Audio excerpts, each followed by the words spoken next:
uno siempre está buscando en esta labor metáforas para abordar el tema del cambio, para propiciar el tema del cambio. Uno de los autores que aborda este tema del cambio y el tema de la comunicación de manera más interesante es Paul Václavic, un psicólogo que trabajó en Palo Alto con una serie de intervenciones paradójicas interesantes. Él cuenta en uno de sus libros, ¿Es real la realidad?, un par de anécdotas que me parecen interesantes para abordar una temática que de pronto suele ser saliente, importante, cuando uno está trabajando con grupos humanos que tienen información asimétrica, características asimétricas. Cuenta Václavic que en la década de los 60, en el hipódromo de Sao Paulo, empezó a haber una serie de circunstancias extrañas.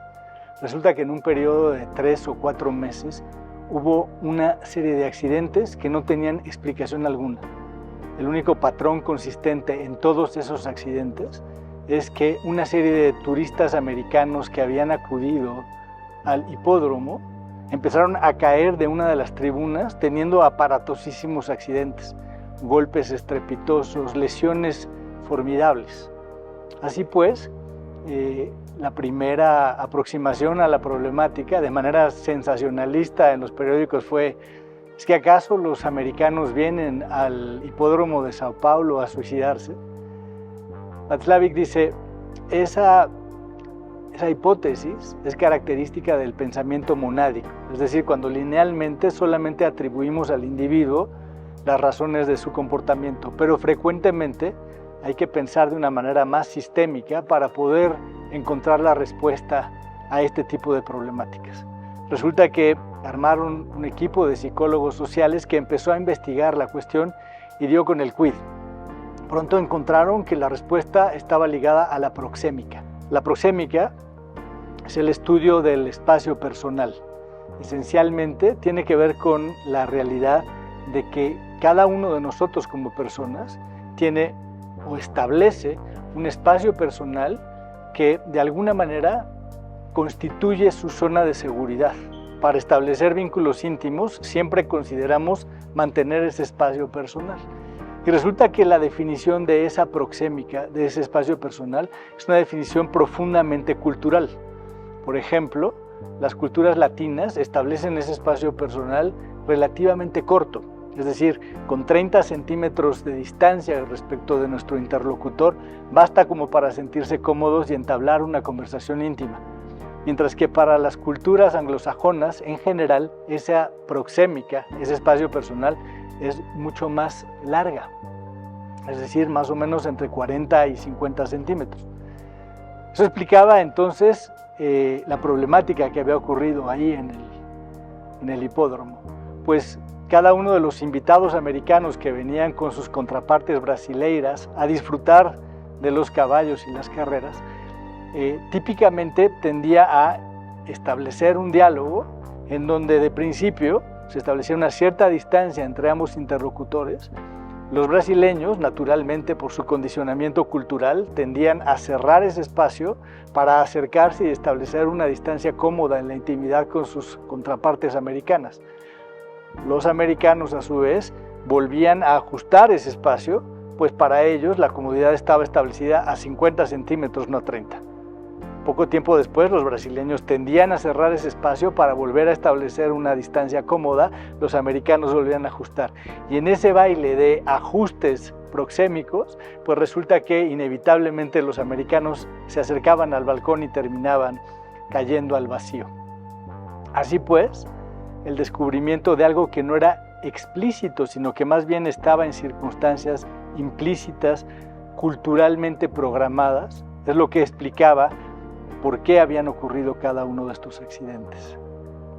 Interesantemente, Václavic presenta otro caso en su mismo libro. Cuenta que en la época de la Segunda Guerra Mundial empezó a haber un número desproporcionado de embarazos entre parejas constituidas por soldados americanos y mujeres inglesas.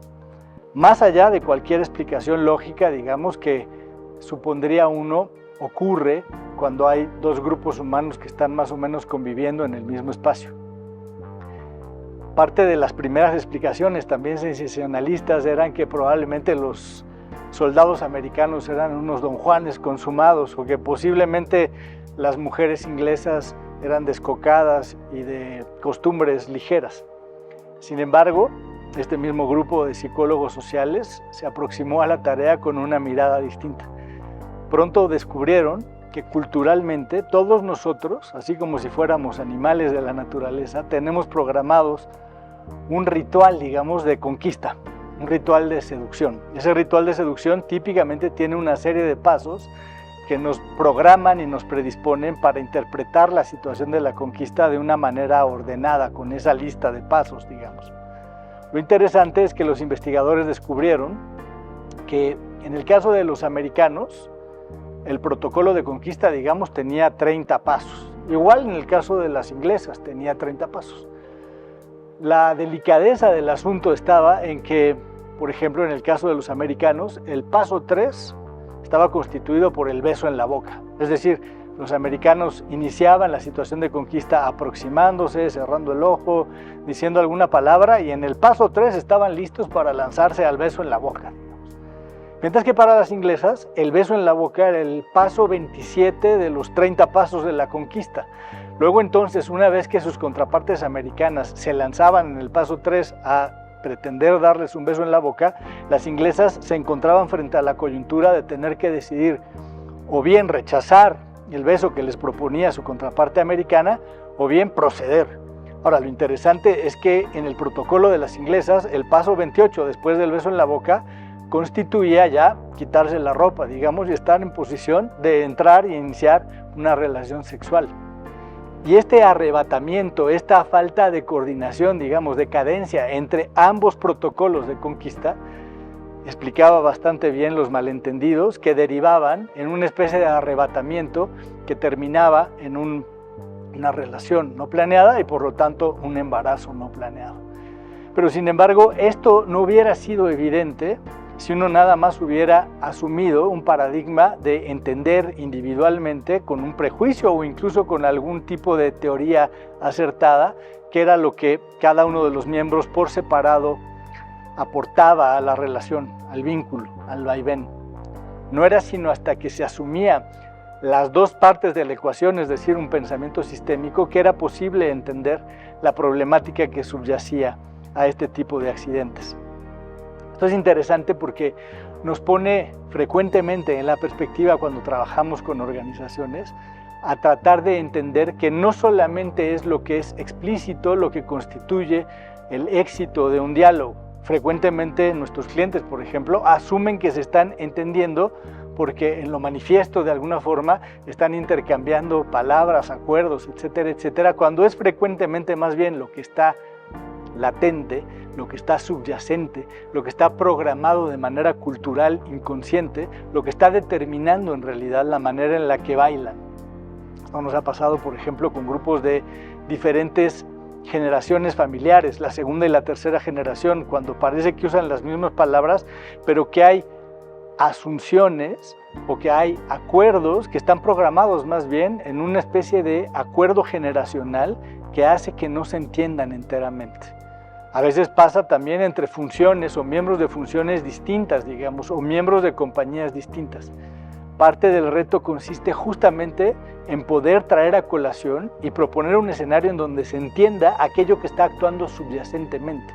Las programaciones, las creencias, los valores implícitos que se ponen en juego en una danza entre dos pares de jugadores y en donde hasta que no haya la posibilidad del entendimiento empático cada uno de qué es lo que está gobernando su baile, no será posible acompasarse en la cadencia.